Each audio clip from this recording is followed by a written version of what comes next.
নমস্কার, আমি রুমা। সকলকে স্বাগত জানাই আমার গল্প পঠন বাই রুমা চ্যানেলে।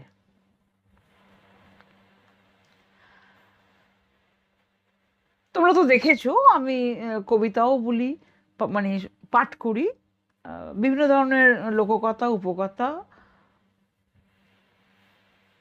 যা পাই হাতের কাছে সবই পড়ে শোনাই বা পড়ি, পাঠ করি, লেখালেখিও করি। তো এর মধ্যে অনেকেই অনুরোধ করেছেন ভূতের গল্প শোনাতে। তো সেই জন্য আজকে আমি একটা ভূতের গল্প পাঠ করব। যাই হোক, আজকে আর বেশি, যেমন আমি দিই ইন্ট্রোডাকশন, ওরকম কিছু বলছি না, একেবারে সরাসরি শুরু করে দিচ্ছি। আজকের গল্পটির নাম কেষ্টবাবু ভূতের গল্প শুনলেন। লেখক রবিদাস সাহারায়। তো তাহলে শুরু করি। লেখক রবিদাস সাহারায়ের লেখা একটি ভূতের গল্প। গল্পটির নাম কেষ্টবাবু ভূতের গল্প শুনলেন। কেষ্টবাবু গিয়েছিলেন কেষ্টবাবু গিয়েছিলেন মিতপুর গ্রামে বন্ধুর বাড়িতে। রেল স্টেশন থেকে বন্ধুর বাড়ি পাক্কা 1 ঘন্টার পথ। ফেরার দিন সেই দীর্ঘ পথ হেঁটে তাকে স্টেশনে পৌঁছতে হলো। কথা ছিল দুপুর 2টোর মধ্যে খেয়ে দিয়ে রওনা হবেন, কিন্তু মধ্যাহ্নের ভুরি ভোজন এত ভারী হয়েছিল যে ঘুম ভাঙতেই বেজে গেল 3:30। তারপর রওনা হয়ে স্টেশনে পৌঁছতে 4:30 বেজে গেল। শীতের বেলা, রোদের তাপও কমে এসেছে। গাড়ি ছাড়বে 5:15। এখনো মিনিট 45 সময় আছে। কাজেই নিশ্চিন্ত মনে টিকিট কেটে স্টেশন ঘরে বিশ্রাম করতে লাগলেন। এদিকে 5:15 বেজে গেল 6টা, কিন্তু গাড়ির দেখা নেই। কলকাতার দিক থেকে 2টো আপ ট্রেন চলে গেল, ডাউন ট্রেনের কিন্তু পাত্তা নেই। কখন আসবে কে জানে। গ্রামের স্টেশন, যাত্রী বেশি নেই, কাজেই কোনো কোলাহল নেই স্টেশনে। শীতকালে সন্ধ্যায় অন্ধকার ততক্ষণে ঘনিয়ে এসেছে, কিন্তু 6:30টায় ট্রেনের টিকিটিও দেখা যাচ্ছে না। শোনা গেল আগের জংশন স্টেশনের লাইনে জরুরি মেরামতের জন্য গাড়ি আসতে দেরি হচ্ছে। ধীরে ধীরে স্টেশন ফাঁকা হয়ে গেল। কেষ্টবাবু ভাবলেন, এই সন্ধ্যার ঘন অন্ধকারে মিতপুরের দিকে ফিরে যাওয়াও ঠিক হবে না। একটু দেরি হলেও পরের ট্রেনেই যাওয়া যাবে। শিয়ালদা স্টেশনে পৌঁছতে পারলে রাত বেশি হলেও কোনো অসুবিধে হবে না। স্টেশনে যে 2-4জন লোক ছিল তারাও চলে গেল। কেষ্টবাবু একা। বুঝতে পারলেন কপালে আজ দুর্ভোগ আছে। ট্রেন কখন আসবে তার ঠিক কি। এখন আর মিতপুরে বন্ধুর বাড়িতে যাওয়ারও উপায় নেই। বেঞ্চির ওপর বসে বসে ছাড় পোকার কামড় খেতে খেতে নানা কথাই ভাবতে লাগলেন কেষ্টবাবু। এদিকে শেষ ট্রেনের সময়ও পেরিয়ে গেল। তিনি তখন ওয়েটিং রুমের দিকে চললেন। ট্রেন না এলে ওয়েটিং রুমেই রাত কাটাতে হবে। উনি মনে করেছিলেন ওয়েটিং রুম ফাঁকাই রয়েছে, কিন্তু গিয়ে দেখলেন ইতিমধ্যেই এক যাত্রী আপাদমস্তক চাদর ঢাকা দিয়ে ঘুমিয়ে আছে ঘরের একপাশে। উনি ভাবলেন নিশ্চয়ই কিছুক্ষণ আগে লোকটি এখানে এসে ঘুমিয়ে পড়েছে। তার হয়তো গন্তব্যস্থানে যাওয়ার কোনো ট্রেনই নেই। যা হোক, এ ঘরেই রাত কাটাতে হবে। ওনার সঙ্গে কোনো বিছানাপত্র নেই, তবে একটা খবরের কাগজ রয়েছে। কলকাতা থেকে সঙ্গে করে এনেছিলেন। ঝোলার মধ্যেই সেটা রয়েছে। সেটাই পেতে কোনো রকমে ঝোলাটা মাথায় দিয়ে আলোয়ানটা গায়ে জড়িয়ে শুয়ে পড়লেন। কিন্তু ঘুম আর এলো না। মনে কিরকম যেন ভয় ও অস্বস্তি। যে লোকটা আপাদমস্তক চাদর মুড়ি দিয়ে ঘুমোচ্ছে সে কিরকম লোক তা তার জানা নেই। তার ঘুমের সুযোগ নিয়ে কিছু চুরি করে পালাতেও পারে। তাই শুয়ে নানা কথাই ভাবতে লাগলেন কেষ্টবাবু।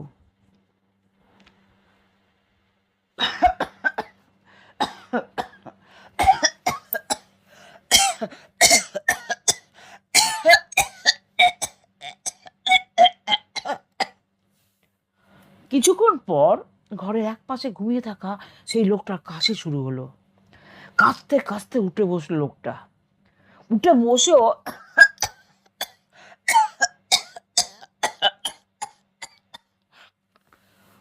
কাঁদতেই লাগলো, কিন্তু তার মুখ ভালোভাবে দেখার কোনো উপায় নেই। গায়ের চাদরটা মাথায় মুড়ে মুখটাকে প্রায় ঘোমটার মতন ঢেকে রেখেছে লোকটা। কাজেই তার চেহারা এবং বয়স কিছুই বোঝবার উপায় নেই। কাঁদতে কাঁদতে একটু থেমে ধুঁকতে লাগলো লোকটা। তারপর কেষ্টবাবুকে উদ্দেশ্য করে জিজ্ঞাসা করলো, মশাই, মশাইয়ের যাবে কোথা? কেষ্টবাবু জবাব দিলেন, কলকাতায়। তার ট্রেন পাননি বুঝি? না, আপনি কোথায় যাবেন? আমার আমার কোথাও যাবার ঠাঁই ঠিকানা নেই, এখানেই থাকি। কেষ্টবাবু কথাটা শুনে একটু ধোঁকায় পড়লেন। এ কেমন মানুষ, কোনো ভিখিরি টিকিরি নাকি? তবু জিজ্ঞেস করলেন, কি কাজ করেন? কিছু না, হেই এই স্টেশনে এসে ঘুমিয়ে থাকি, লোকের সঙ্গে গল্প সল্প করে সময় কাটাই। অন্যদিন অন্যদিন স্টেশনে কিছু প্যাসেঞ্জার থাকে, আজ তো কেউ নেই, শুধু আপনিই আছেন। তা আপনার কাছে ঘড়ি আছে? হ্যাঁ, এখন এখন কটা বাজে বলুন তো? কেষ্টবাবু বলতে চাইলেন ঘড়ি নেই, কারণ ঘড়িটা যদি ছিনতাই করে নেয় লোকটা। কিছু গোপন করতেও পারলেন না, হাত ঘড়িটার দিকে তাকালেন, কিন্তু ওয়েটিং রুমের মিটমিটে আলোতে কিছু বুঝবার উপায় নেই। অতি কষ্টে অনুমান করে বললেন, রাত 11টা। লোকটা বলল, কোনো ট্রেন আর নেই এখন, কাল সকাল 7টায় একটা ডাউন ট্রেন আছে, তাও আসবে কিনা ঠিক কি। তবে তবে রাত 12টায় একটা মালগাড়ি যাবে আপ লাইন দিয়ে, তাতে অবশ্য আপনার লাভ নেই, কোনো প্যাসেঞ্জার তাতে থাকে না। কেষ্টবাবু জিজ্ঞেস করলেন, ট্রেনটা আসে কোত্থেকে? লোকটা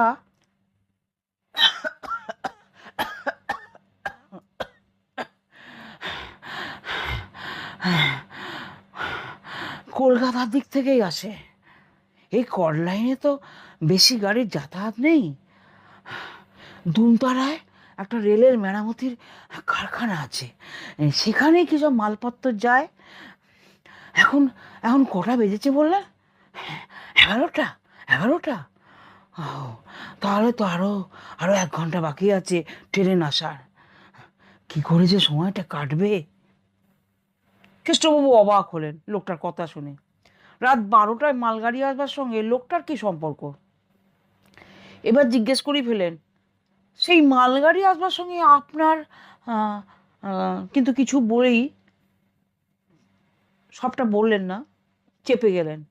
ভাবলেন লোকটা হয়তো ওয়াগন ব্রেকার, ওই দলেরই লোক, কাছাকাছি আরও লোক হয়তো আছে, গাড়ি এলেই ছুটে আসবে, কাছাকাছি কোনো জায়গায় সংকেত দেখিয়ে থামিয়ে দেবে ট্রেন।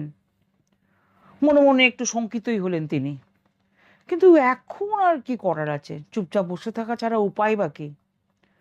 মনে মনে ইষ্টনাম জপ করতে লাগলেন। কিছুক্ষণ পর লোকটাকে জিজ্ঞেস করলেন, স্টেশন মাস্টার রাত্রে স্টেশনে থাকেন না? লোকটা জবাব দিল, না, তিনি তিনি থাকবেন কেন? শেষ ট্রেন চলে গেলেই তিনি কোয়ার্টারে চলে যান, একটু দূরেই ওনার কোয়ার্টার। অন্য কোনো লোক স্টেশনে থাকে না? ওয়াচম্যান থাকে, ওয়াচম্যান, সেও হয়তো কোথায় চলে গেছে।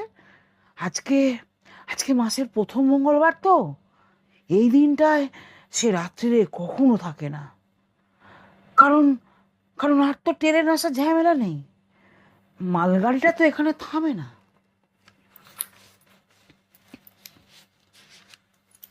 দুজনেই কিছুক্ষণ চুপচাপ, তারপর হঠাৎ লোকটাই বলল, মশাই, ও মশাই, মশাই, একটু গল্প বলুন না, সময়টা তবু কাটানো যাবে।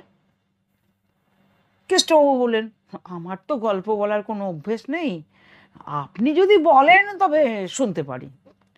লোকটা একটু ইতস্তত করে বলল, "হ্যাঁ, বলতে পারি, হ্যাঁ, কিন্তু কিন্তু শুনে শুনে আপনি ভয় পাবেন না তো?" আমি একটা গল্পই জানি, সেটা সেটা কিন্তু ভূতের গল্প। ভূতের গল্প? কেষ্টবাবু চমকে উঠলেন, একটু থেমে থেমে বললেন, এই এই গভীর রাতে ভূতের গল্প বলবেন? আপনার ভয় করবে না? লোকটা বলল, ভয় আমার নেই মশাই। হ্যাঁ, ভয় থাকলে কি রাত বিরেতে এমন ভাবে এমন ভাবে এমন ভাবে বাইরে বাইরে থাকতে পারি? আমি তো আগে আমি তো আগে স্টেশনের ওয়াচম্যান ছিলাম, এখন এখন অন্য লোক এসেছে। আপনি আপনি সেই কাজ ছাড়লেন কেন? সে সে অনেক ব্যাপার মশাই, শুনলে না আপনারও ভয় হবে। এই তো বেশ আছি, কোনো দায় নেই, দায়িত্ব নেই। যাক, ভূতের গল্প যদি শুনতে চান তাহলে শুনুন। সর্বনাশ, তাহলে কি লোকটা ভূতের গল্প না শুনিয়ে ছাড়বে না? কিন্তু নিজের ভয়ের কথা গোপন করে কেষ্টবাবু একটি মেকি কৌতূহল প্রকাশ করলেন। বললেন, বলবেন বলছেন, বলুন, কি আপনার গল্প বলুন তাহলে শুনি। লোকটা বলল, আবার সেই কাস্তে কাস্তে, এই স্টেশনে এই স্টেশনে একজন ওয়াচম্যান ছিল। তার নাম তার নাম চুনিলাল। বাসা ছিল স্টেশনের মাস্টারবাবুর কোয়ার্টারের পাশেই। সেখানে তার বউ আর একটা ছোট্ট ছেলে থাকতো। ছেলেটার নাম চাঁদু। ছেলেটা বাবার খুব ন্যাওটা ছিল। দুপুরে দুপুরে ভাত খাওয়ার সময় চুনিলাল বাড়ি এলে বাবাকে সে ছাড়তে চাইতো না। অনেক কষ্টে ছেলেকে ভুলিয়ে বাড়ি থেকে বেরিয়ে আসতো চুনিলাল। ছেলেটা বাবার কাজ ছাড়া কিছুতেই হতে চাইতো না। অথচ চুনিলালের দিনে বা রাতে কখনো বাড়িতে থাকার উপায় নেই, তার চাকরিটাই তো এমন। তখন সে ঠিক করলো রাত্রে খেয়ে দিয়ে ছেলেটাকে সঙ্গে করে নিয়ে যাবে, ঘুমোবে স্টেশন মাস্টারের ঘরে, বউ থাকবে কোয়ার্টারে।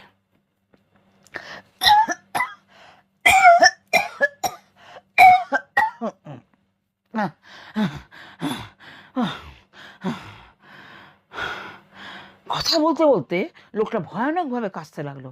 কাশতে কাশতে দম বন্ধ হওয়ার উপক্রম হলো তার। কিন্তু মাথার ঢাকা চাদরটা সে কিছুতেই খুলল না। ওয়েটিং রুমের টিমটিম আলোয় তার চেহারা বুঝবার উপায় ছিল না।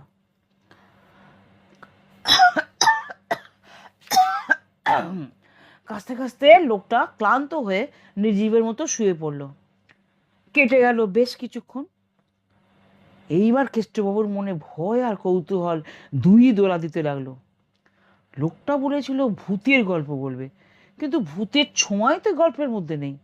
তবে এটা কি গল্প? অনেকক্ষণ পরে লোকটা আবার উঠে বসলো, বলতে লাগলো, শুনুন মশাই, একদিন রাতের সব ট্রেন চলে গেছে, শুধু রয়েছে মালগাড়ি। তখন তখন দুমতারা রেলের কারখানা জমজমাট ছিল। প্রত্যেক মঙ্গলবার রাত্রে আসতো কারখানার মালপত্র।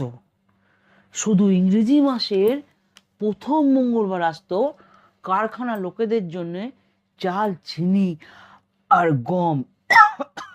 লোকটা হঠাৎ গল্প বন্ধ করে জিজ্ঞেস করলো, আচ্ছা, আজ ইংরেজি মাসের প্রথম প্রথম মঙ্গলবার না? কেষ্টবাবু জবাব দিলেন, হ্যাঁ। লোকটা লোকটা হ্যাঁ, হ্যাঁ, প্রথম মঙ্গলবার, হ্যাঁ, ইংরেজি মাসের প্রথম মঙ্গলবার। লোকটা যেন একটু চঞ্চল হয়ে উঠলো। বললো বললো জানেন, ঠিক এমন রাতেই দুমতলা কারখানার লোকেদের জন্য চাল, চিনি, গম নিয়ে গাড়ি আসতো। আজকেও আজকেও আসবে, কিন্তু ওইসব খাবার জিনিস হয়তো আসবে না। কেষ্টবাবুর মনে তখন সন্দেহ জাগলো। তিনি জিজ্ঞেস করলেন, কেন? আজকে কেন আসবে না? এই দিনে কোনো গোলমাল হয় নাকি?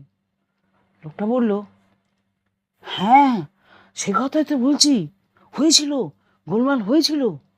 ওয়াগন বেকাররা মালগাড়ি আটক করলো, ওয়াগন ভেঙে লুট করে নিতে লাগলো মালপত্তর। চুনিলাল চুনিলাল বাধা দিতে গেল, হ্যাঁ, কিন্তু কিন্তু ওয়াগন বেকাররা মালগাড়ি আটক করলো, ওয়াগন ভেঙে লুট লুট করে নিতে লাগলো মালপত্তর মালপত্তর। চুনিলাল চুনিলাল বাধা দিতে গেল, কিন্তু ওয়াগন বেকাররা ছিল গুন্ডা, ডাকাত, হাতে তাদের অস্ত্র ছিল। চুনিলাল চুনিলাল কেমন করে তাদের সঙ্গে পেরে উঠবে, কেমন করে? গুন্ডারা গুন্ডারা ওকে ওকে মেরেই ফেললো, কুপিয়ে কুপিয়ে কুপিয়ে কুপিয়ে বিতিকিচ্ছিরে করে দিল ওর মুখ। ওর ছোট ছেলেটা তখনও তখনও স্টেশন ঘরের বিছানায় ঘুমুচ্ছে। পরদিন সকালে ঘটনাটা বাতাসের বেগে ছড়িয়ে পড়ল। স্টেশন মাস্টার এলেন, চুনিলালের বউ কোয়ার্টার থেকে ছুটে এলো।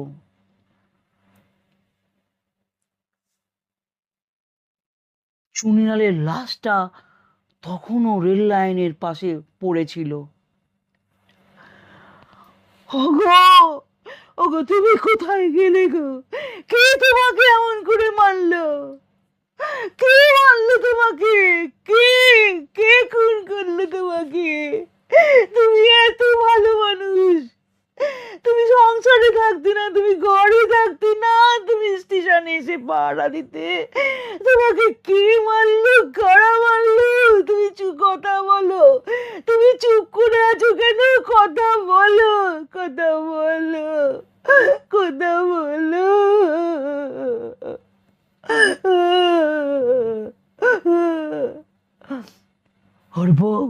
ওর বউ লুটিয়ে পড়লো মোরা স্বামীর লাশটার ওপর। ওয়াগন বেকাররা ধরা পড়েনি, রেল ইঞ্জিনের চালক ভয়ে পালিয়ে গিয়েছিল।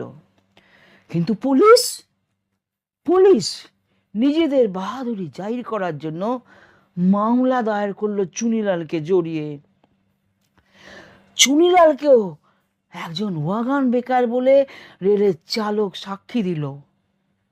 কিন্তু কিন্তু মরা মানুষের কি শাস্তি হবে? মরা মানুষকে তো আর শাস্তি দেয়া যায় না। চুনিলালের বউকে কোয়ার্টার থেকে তাড়িয়ে দেয়া হলো। আহা, বেচারি রেল কোম্পানির কাছ থেকে স্বামীর পাওনা কোনো টাকাই চুনিলালের বউ পায়নি। কি দুর্ভোগ, কি দুর্ভোগ। চুনির বউ কোয়ার্টারের লোকদের বাড়িতে কাজ করে কোনো রকমে দিন চালাতো, শুয়ে থাকতো কোনো বাড়ির খোলা বারান্দায়। স্বামীর ওয়াগন ভাঙার কথা কোনোদিন সে বিশ্বাস করেনি। সে কথা ভাবতে ভাবতে তার মাথা খারাপ হয়ে গেল। আমার স্বামী ওয়াগন বেকার নয়, আমার স্বামী ওয়াগন বেকার হতে পারে না, আমার স্বামী ওয়াগন বেকার নয়। তার মাথা খারাপ হয়ে সে দৌড়ে দৌড়ে বেড়াতো। এই করতে করতে পরের মাসও এসে গেল।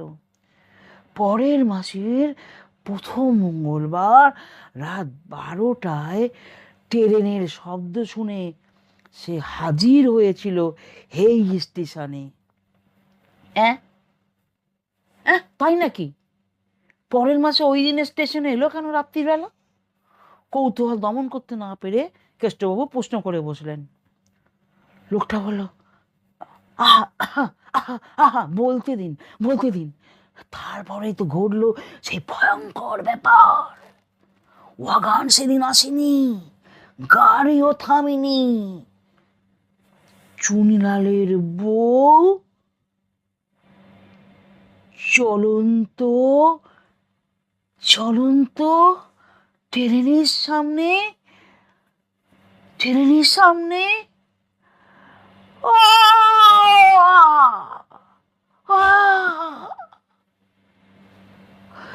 চলন্ত ট্রেনের সামনে ছেলেটাকে কোলে নিয়ে ঝাঁপিয়ে পড়ল।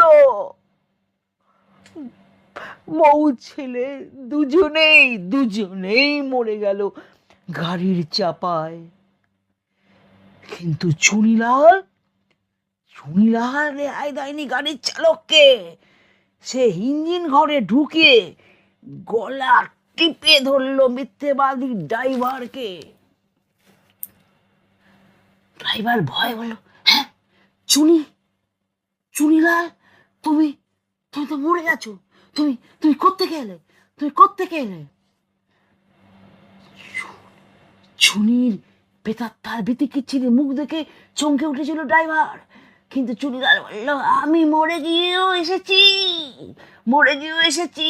তুই মিথ্যে সাক্ষী দিয়েছিলিস, তুই মিথ্যে সাক্ষী দিয়েছিলিস। আজ আমার বউ ছেলে ট্রেনের তলায় গেল, তোকে আমি ছাড়বো না, তোকে আমি ছাড়বো না। চুনি ছাড়ো, ছাড়বো না।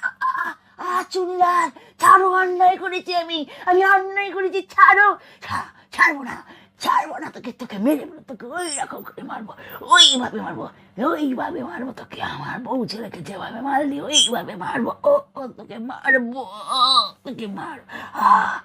চুনি, ড্রাইভার মরে গেল, তাকে প্রাণে বাঁচতে দেয়নি চুনিলাল। সেখানেই থেমে গিয়েছিল গাড়িটা। পরের দিন স্টেশন মাস্টার এসে পুলিশে খবর দিয়ে সব লাশ সরিয়ে ফেললো, কিন্তু রহস্যের কোনো কিনারা হলো না। শেষ হলো শেষ হলো শেষ হলো শেষ হলো আমার গল্প। শুনলেন? শেষ হলো আমার গল্প। গল্প শুনে শিউরে উঠলেন কেষ্টবাবু। তার ভয়ও করছিল। কাঁদতে কাঁদতে জিজ্ঞেস করলেন, তুমি তুমি এসব খবর তুমি এসব খবর জানলে কেমন করে? লোকটার মুখের কাপড়টা হঠাৎ একটু সরে গেল। স্টেশন ঘরের মিটমিটে আলোতেও তার মুখটা দেখে চমকে উঠলেন কেষ্টবাবু। কি বিভৎস, কি বিভৎস মুখ!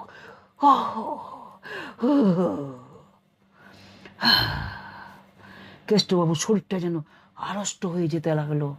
এতক্ষণ বসেছিলেন, শুয়ে পড়লেন এবার ধাই করে। কতক্ষণ এভাবে ছিলেন তা কেষ্টবাবুর জানা নেই। হঠাৎ লোকটি জোরে জোরে ডাকতে লাগলো, হো মশাই, হো মশাই, ঘুমিয়ে পড়লেন নাকি? হ্যাঁ, ঘুমিয়ে পড়লেন? ভয় পেয়েছেন বুঝি আপনি? হ্যাঁ, এদিকে এদিকে ট্রেনটা যে এসে পড়েছে, এসে পড়েছে, আমি চলে যাচ্ছি, আমি চলে যাচ্ছি। কেষ্টবাবুর চেতনা ফিরে এলো একটু। তাকিয়ে দেখলেন লোকটা উঠে বাইরের দিকে ছুটে যাচ্ছে। তিনিও কোনো কিছু না বুঝে ছুটে বেরিয়ে এলেন। দেখলেন ট্রেনটা চলে যাচ্ছে স্টেশনের সামনে দিয়ে। একটা বউ ছেলে কোলে নিয়ে হঠাৎ ঝাঁপিয়ে পড়লো ইঞ্জিনের সামনে। শোনা গেল শুধু একটা চিৎকার। তারপর সব চুপচাপ, ট্রেন চলে গেল। কিন্তু কোথায় সেই ছেলে, আর কোথায় সেই ছেলে কোলে বউটি? লোকটাই বা গেল কোথায়? ঘরে তার বিছানাপত্রও নেই। কেষ্টবাবু ভয়ে ভয়ে কোনো রকমে বাকি রাতটা কাটালেন। পরের দিন খুব ভোরবেলাতেই এলেন স্টেশন মাস্টার। তার কাছে কেষ্টবাবু ঘটনাটা বললেন। স্টেশন মাস্টার প্রথমে কথাটার গুরুত্বই দেননি, কিন্তু সব শুনে অবাক হয়ে গেলেন। জিজ্ঞেস করলেন, সত্যি আপনি এসব ঘটনা দেখেছেন? কেষ্টবাবু বললেন, আমি কি মিথ্যে কথা বলবো? স্টেশন মাস্টার বললেন, সত্যি বড় আশ্চর্যের কথা, তবু বিশ্বাস না করে উপায় নেই। এই স্টেশনেরই ওয়াচম্যান ছিল লোকটি। তারপর একটু অন্যমনস্কতার ভাব দেখিয়ে বললেন, হ্যাঁ, কাল কাল ইংরেজি মাসের প্রথম মঙ্গলবার ছিল, তাই না? কেষ্টবাবু বললেন, হ্যাঁ। স্টেশন মাস্টার বললেন, গত বছর এমন রাতে এরকম একটা ঘটনা ঘটেছিল এই স্টেশনেই। প্রথম মঙ্গলবার মরেছিল চুনিলাল, তার পরের মাসের প্রথম মঙ্গলবারে মরেছিল তার বউ। স্টেশন মাস্টার মনে ব্যথাও পেলেন পুরনো কথা ভেবে। দীর্ঘ নিঃশ্বাস ফেলে বললেন, ওয়াগন ভাঙার ব্যাপারটা তাহলে লোকে যা বলে তা সত্যি নয়? চুনিলাল ওয়াগন বেকারদের মধ্যে ছিল না? ও সত্যি স্টেশনে ডিউটি দিচ্ছিল? ওয়াগন বেকাররাই তাকে খুন করেছে ও বাধা দিয়েছিল বলে? ইস, দেখো, ও ডিউটি করতে গিয়ে নৃশংসভাবে খুন হলো, আর বিনা দোষে শাস্তিও পেল চুনিলালের বউ। ছি ছি ছি ছি ছি ছি ছি ছি। এখন যে আর কিছুই করার উপায় নেই। ছি ছি ছি, এখন যে আর কিছুই করার উপায় নেই। নমস্কার।